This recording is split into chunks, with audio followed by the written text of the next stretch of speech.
There are so many experts in the big esports games, people who spend a lot of time watching the game, thinking about the game, creating content about the game, discussing the game, that whenever it comes to situations like, for example, when talent are announced for big competitions, I mean, obviously the two games I'm heavily involved in is CSGO, myself as an expert, and then League of Legends as a journalist. I've noticed the public discussion is often about whether the person is right or whether they're biased or what's how much they know about the game. People use all these nebulous terms as if we all knew what they meant and as though there was like a scale you could judge people off. And so I've talked in the past about judging caster knowledge. I'll put a video up there about it. But one of the key issues I want to make is that I don't ever think of this way of whether someone's right or wrong when they're an expert who's creating content or discussing video game concepts like esports, like League of Legends, who's good, which teams would match up in a certain way, CSGO, who the best players are, who fits in what role, who's going to win on what map. I don't ever think of right. What I'm looking for is interesting opinions. Now, the reason I think this is key is because I see so many other people who were caught up in this notion, even some experts, that there's a consensus that exists, which obviously there is. A general body of ideas and types of ideas and a narrative structure and little storylines within it of what is right and what is the accepted opinion and what you're allowed to say. And so as a result, not only do fans get caught up in this so much, but even people who are experts get caught up in this notion. And as a result, they're so worried to not be right in that sense, to go away from that consensus or to say something that the consensus doesn't agree with, that they make the scene more boring. And particularly fans who enforce that consensus, as though that's the only thing that can actually be said and be considered right, they make the scene more boring. They make it into this echo chamber where there's not a lot of discussion, and sometimes even those consensus opinions aren't articulated very well because there's not much interaction of ideas.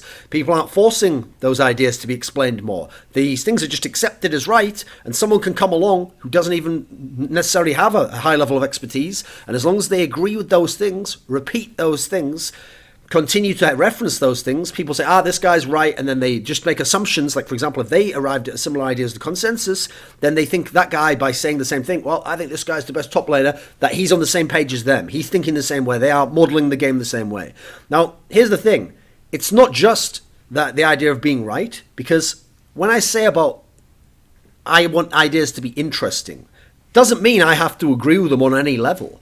I mean, to give you an example outside of esports, one of my favorite features of the films of Quentin Tarantino are those little bits that he'll put in most of his movies where there'll be like a digression, and any movie set in the modern time, like 20th century, 21st century, he'll put in these little cultural breakdowns, his thoughts on something, like about what their song Like a Virgin by Madonna was like, putting these little nuances, little frisons of his ideas of other aspects of life. And the whole point of this is it's just a little theory that he has, or a little witty way to describe something. And it's not about whether that's actually right. Like, it doesn't matter what Madonna actually thought that song about, or what certain movie's about, or what a certain superhero character's about. I mean, a great example, obviously, is the scene in Kill Bill Volume 2, where he talks about Superman and his secret identity and what this says about the human race. None of these things matter whether they're right. Like, it doesn't matter what the creator said it was doing that way. It doesn't even matter if they're right, as in you agree with the overall theory, or you think that the pieces hang together. They're interesting. They're new ideas. They're novel. They're things you haven't thought of before. They're a different way of seeing the world. And the key thing is, because they're articulated in an entertaining, witty, perhaps profound or insightful or cleverly constructed way, they have value, not just for entertainment, but also because they make you think, do I think that way? What do I think of that actually? I'm running this idea through my mind as a thought exercise. How cool. What an interesting way to use your mind. And so to me, it's stimulating to watch, whether you agree with it or not. So actually in that scenario, it doesn't matter if they're right. They have value. In fact, they might have more value than someone saying something that you agreed with as a consensus about a movie or a pop culture moment or event. I mean, another good example, okay? Here's an example of how a theory, again, doesn't have to be right, but can have its own value. So when I was actually watching the movie Inception, the 2010 movie by Christopher Nolan, fantastic movie, I remember as I was watching it, It's obviously quite an interesting movie. Like the first two thirds, particularly, are very strong, and you're seeing the way the movie's sort of like it's not even really unraveling for the first two thirds. It's just sort of building up, and threads are connecting, and there's certain things are alluded to and implied, but they don't give you all information. They're moving through the story. I actually came up with about halfway through watching the movie the first time, because of some of the details that were left as like quite provocative or interesting little details that hadn't been connected yet. I actually thought of a theory during the movie, which I actually personally think would have been a better ending to the movie, but wasn't actually, as far as I know, intended to be the storyline or the skeleton body of the movie in the narrative of how it's supposed to be told. So basically what happened was, in the movie, there's a character called Ariadne, who's the young character who they recruit as the new architect to work with this guy, Dom, Leonardo DiCaprio's character. And he needs her to help create the worlds in the dream that they're going to go into so they can do these heists, etc. Now, since a key element of the overarching story is that this Dom character, I hope the name's Dom, I can't remember, it's a long time since I've seen the movie. The idea that they keep referencing is that at one point in time, he went so deep into the dream world that he kind of lost himself, and then somehow he got out of it though, and that, like there's sort of like there's allusions to the fact like is it a dream, is still in some level of a dream, what's going on since then, what happened to his mind after that point in time, the whole thing of like the totems that like tell you whether you're in a dream or not. And the key detail, which obviously ends up being a massive story arc, is whether or not he's still in a dream or not, because does he get home at the end to see his family and to see his kids, or did he not, in that sense? Was it just a dream even at the end that he got to that place? Now, the reason why it was interesting to me that the character was called Ariadne is if you think of the fact that he's in this sort of maze of dreams. Well, if you know much about Greek mythology, I studied classical civilization. The character Ariadne is out of the story, the myth of Theseus. And he is the guy... Actually, wait a second, is that the name of the character? Yeah, Theseus. He's the character who comes from Crete, I think it is.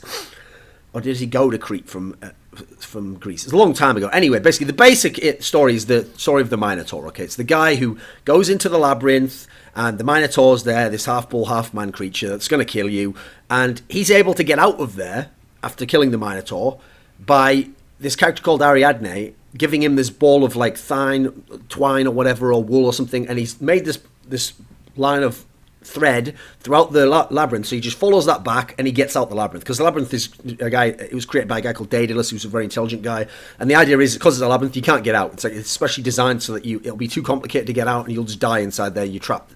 So because that character is called that, and she's an architect, and she's come into the movie, like she wasn't at the beginning of the movie, then she just comes into this plot, and the fact that she was a student of the guy who's the Michael Caine character, who's supposed to be Dom's like stepfather or whatever. I can't remember if it's actually his father. Again, it's a long time ago. But because this is like a key connection there, what's funny is in the end of the movie, what I'm talking about now, this whole myth thing, doesn't actually play out. It has nothing to do with that. But what I actually thought the ending of the movie was going to be is after all of that stuff, he would come out of the dream. It turned out he wasn't a dream the whole time. And this character, the Ariadne character, was only called Ariadne for the purpose of being in the dream, to allude to this myth of Theseus.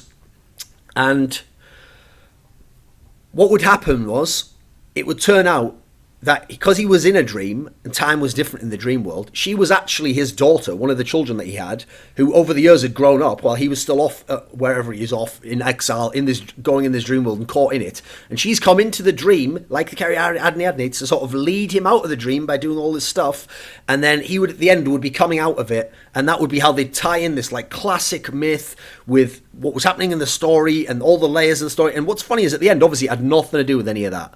But I thought to myself, in the moment, that's the point. I had a novel idea. It was interesting. It was a different way to model the movie that what I'd seen so far in the movie. It connected different points together. And in the end, even though it didn't even happen in the movie, I think it's an interesting theory, actually. It adds something to it, and it would be an interesting, different way to tell a story, I think.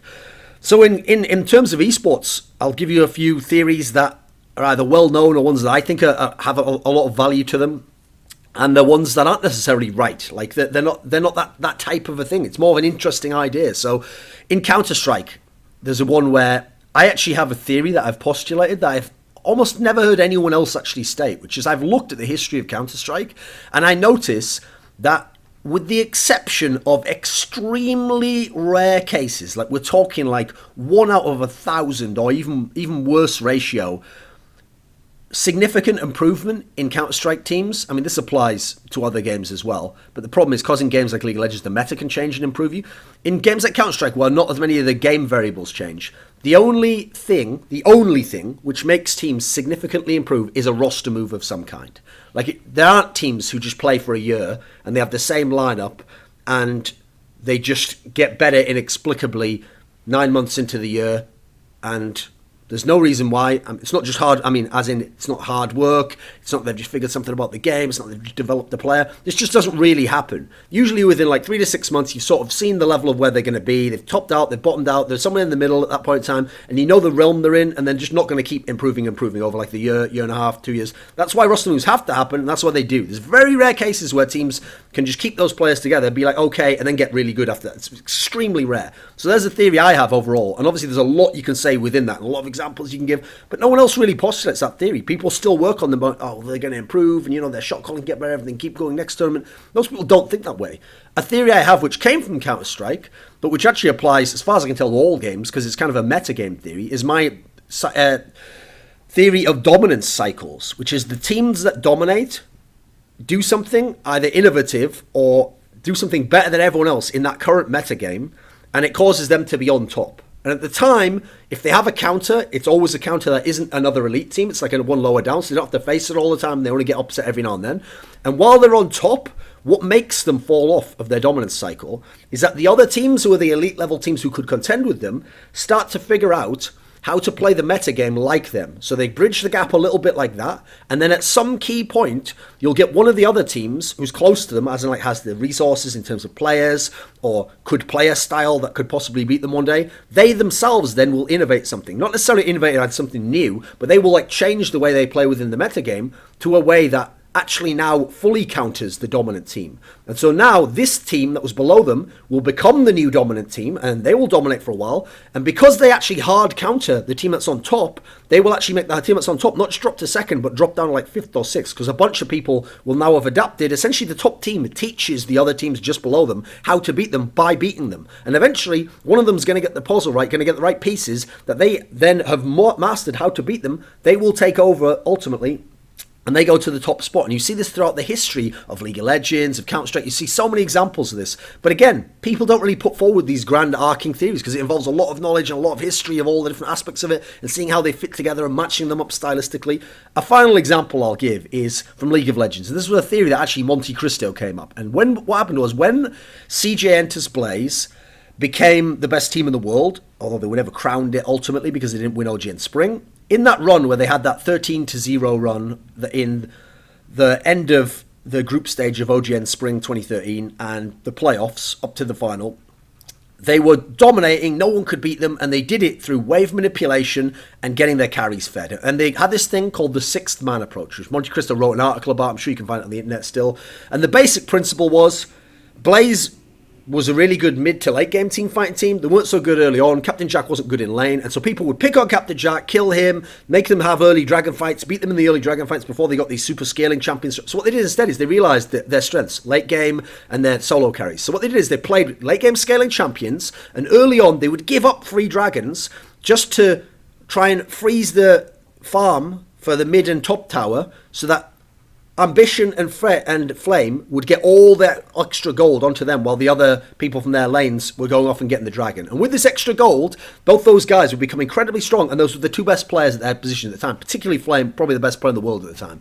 And so this style, then when they got to late game team fights, meant their two carries were the most farmed in the whole game and were absolute monsters, particularly Flame, and just dominated the game. Now what's funny is, it takes some aspects that are facts, it takes some analysis of the facts, interpretation, but it puts them in an overarching theory in a way that, believe it or not, no one had done at the time. No one had explained it this way, and yet it's a fantastic theory. Now, whether or not it's entirely even correct, like, for example, I've talked to some of the Blaze players, they model it differently in their mind, what they thought they were doing and why they were doing it. But the way it's put together is a great theory. It's got a lot of positives to it, and even just the way it makes you think about the game and then apply similar sorts of logics to other team and try and figure out what they're doing or what their approach that's working for them, regardless of what they think they're doing. This is a fantastic theory. So people who are pundits, analysts, journalists, at least journalists who aren't just writing like objective news, they're actually writing articles and trying to do interpretations of things. these people need to model the game themselves. They can't just look at the consensus and figure out why that's right. They need to look at what they really think about the game and then what storylines it creates there. They need to create internal reference points, like how do I think of the best players? What are the gaps between the best players? Where do I put these players on a scale? And then where do I fit them into this overall thing? And what are the dynamics between how you have certain good players at this position and this position? They need to create these internal reference points. Then they need to connect points together. Look for patterns that they see. Now, it doesn't mean the pattern exists and is some overwhelming thing that that's the only way it could be. They've observed a pattern and then they try and fit that into their model and try and apply their principles and their approach to the game. And how would that work exactly? How would this pattern come about? Is it because you have these sorts of players? Is it because the opponent plays a certain style? What does the meta game allow in this sense? How does it fit together? When these people do all this, the interesting part isn't necessarily what they've come to at this point. The interesting part comes when they explain it to us, when they communicate it to us. They then need to articulate, explain what they're talking about, and go as deep as they can and give us reference points for what they mean by certain terms, and then put together the whole story, tell us the story, paint us a picture.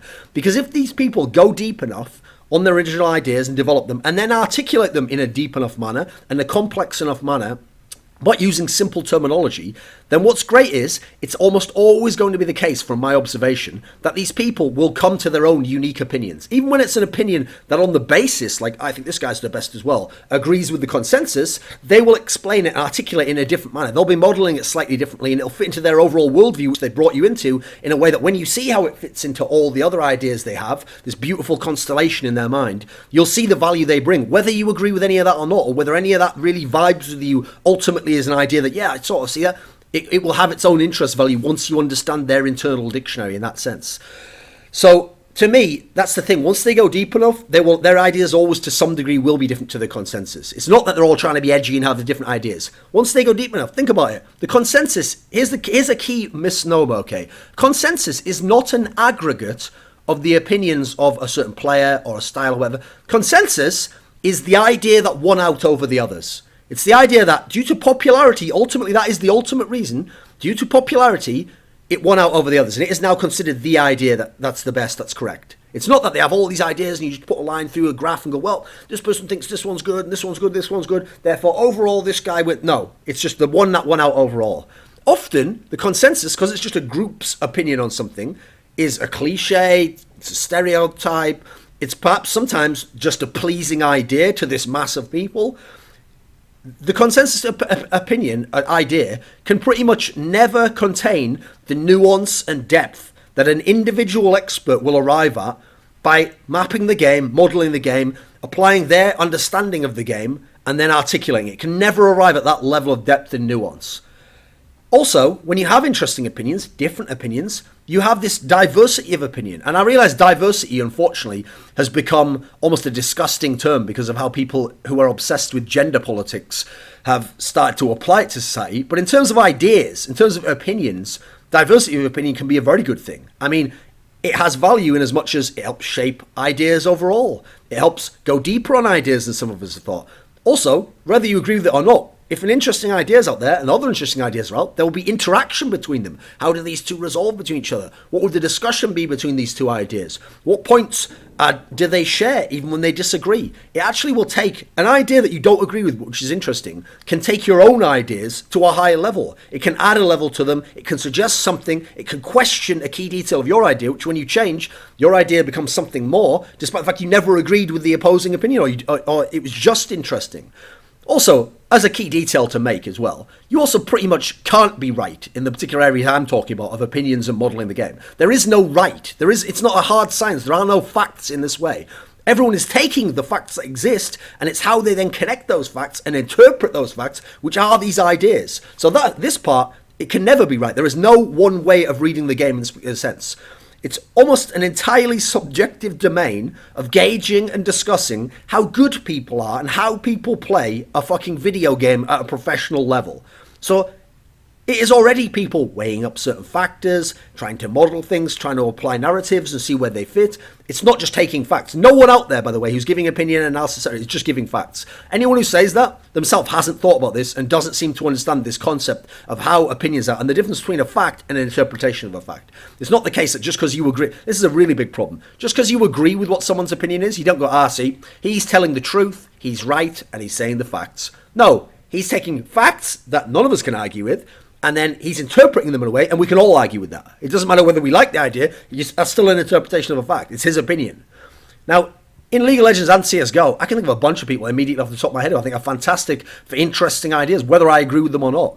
So, in League of Legends, I actually really like LS, the guy who's an American guy, but he obviously casts in LCK, and he's going to be casting Worlds. Key thing is, LS has so many ideas that are off the wall and wacky, and things that actually I personally, not really my ideas, but they are interesting, and they do stimulate thought in me, and they do come at it from a different angle, and then he can explain himself and articulate himself if you give him the room to, and it also will provoke in me different thoughts of like, do I think of certain players in a certain way that's too close to the consensus? Am I just taking that for granted? Have I really thought about this aspect that he's bringing up here? Another similar example from the Chinese region is Froskurin, the LPL commentator, because again, she's watching China very in depth, and so she has a much more nuanced and deep understanding of the game than I do. So even though when I disagree on a certain player, I have to take her points on board, or I have to think about them, or I have to try and see how do I resolve that with what I actually think and what I've observed in that sense. Is there some gap where I'm missing something, or maybe I have an interesting idea that I can bring up to her and see what she models off it, and why does she think this team's better than a team from another region?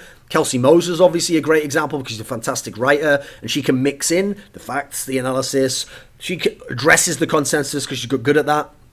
I actually think a good example of this exact topic underway, but someone who doesn't do it anymore, is a guy who only did a few articles. Okay, it's the guy who's actually an analyst for H2K called Veteran, and the problem Veteran has is his personality is obnoxious enough, and the way he presents himself, that it's very easy for people to dismiss him or just be like, don't give a fuck what this guy's saying. But what's funny is, almost all the articles he wrote, I mean, I remember when he wrote about Otto Amne, like how he could possibly be the best top laner at the time, when everyone was like, nope, it has to be Huni, it can only be Huni. These articles he wrote were, again, all very nuanced, and he'd obviously thought very deep and looked into it and modelled the game himself in a very unique and interesting way. Then he came to his own conclusions, but then explained them. And the enjoyment of reading the explanation and following him down his own rabbit hole was fantastic, as opposed to if I'd just read an article like, we all know Huni is the best top laner. Here is his KDA. Here is his CS per minute. Like, no, that's not as interesting, believe it or not, even though you might think it's right.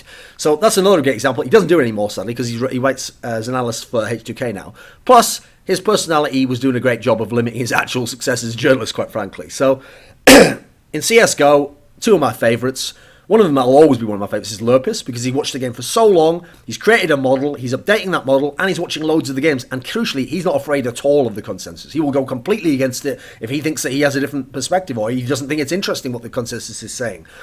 Another example that you see on desks is also Yanko. He's only come around like the last year and a half. But again, even though people think, well, I agree with him and he's so right on things, what's funny is that person, oh yeah, I agree with him, Yanko's right. If I sat them down and had them write out 1,000 words on this topic that they think they're right, just like Yanko, and I had Yanko write out 1,000 words, first of all, the overarching thing might be like Nip's top 4 team, but his conclusions, the way he'd arrive at them, and the way he'd articulate and explain himself would be so radically different from the other guys, they may as well not even vaguely be considered similar at all. Just the overarching thing is the same. In the same way as, like, you can have 2 crime movies that are about a bank heist, but one has, like, fantastic director, great script, amazing actors, great twist, and the other one's just, like, some cliched thing. Oh, well, they're the same. Basically the same then. And this romance movie is nothing like it. What if the romance movie has fantastic art direction, similar story technique, similar cinematography, and that's actually closer, even though it's a different theme and comes to different conclusions overall. So yeah, to me, a better way to think about the scene is interesting. Is something interesting? Does it provoke thought? Does it have value in that sense? Not whether it's right or not.